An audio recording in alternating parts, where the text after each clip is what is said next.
Doctor గారు, నా వయసు 34 సంవత్సరాలు. సాధారణంగా ఆరోగ్యకరమైన మనిషికి బిలిరూబిన్ 1.5 ఉండాలి కదా. SGOT 17, SGPT 30 ఉంటే ఏదైనా సమస్య ఉన్నట్టా? బ్లడ్ రిపోర్ట్స్ అన్నీ నార్మల్గానే ఉన్నాయి. ఇంకా ఎలాంటి పరీక్షలు చేయించుకోవాలి, ఎలాంటి జాగ్రత్తలు తీసుకోవాలి, మీ సలహా ఏంటో తెలియజేయండి అని అడుగుతున్నారు. ఈ ప్రశ్నకు జనరల్ ఫిజిషియన్ డాక్టర్ గోవర్ధన్ గారు సమాధానం అందిస్తారు. మీకు సీరం బిలిరూబిన్ కొద్దిగా మోతాదు మించి ఉందండి. అది దాని గురించి మీరు పెద్దగా ఆందోళన పడాల్సిన అవసరం లేదు. మీ లివర్ ఎంజైమ్స్ SGPT, SGOT నార్మల్గా ఉన్నాయి.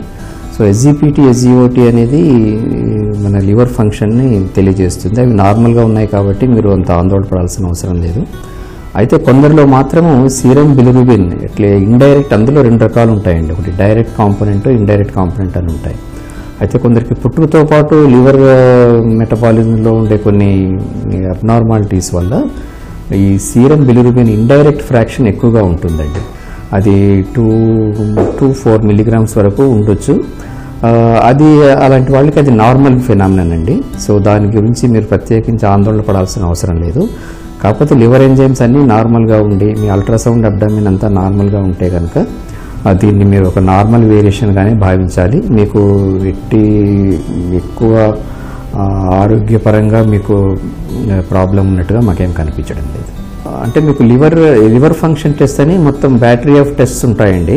సో ఇందులో సీరం బిలిరూబిన్, SGOT, ఇకపోతే సీరం ప్రోటీన్స్ అని ఉంటాయి, total proteins, AG ratio. So ఇవన్నీ మీరు ఇచ్చిన ఇన్ఫర్మేషన్లో మాకు కేవలం SGPT, SGOT మరియు సీరం బిలిరూబిన్ మాత్రమే చూపించారు.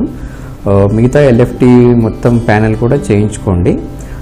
ఒకసారి అల్ట్రాసౌండ్ అబ్డామిన్ కూడా ఒకసారి చేయించుకొని అల్ట్రాసౌండ్ అబ్డామిన్ నార్మల్గా ఉండి మీరు ఒక బిలిరూబిన్ కాకుండా మిగతా అన్ని నార్మల్గా ఉన్నాయనుకోండి, మీరు ఈ కొద్దిపాటి తేడా ఏదైతే సీరం బిలిరూబిన్లో ఏదైతే ఉందో దాన్ని మీరు పెద్దగా పట్టించుకోవాల్సిన అవసరం లేదు.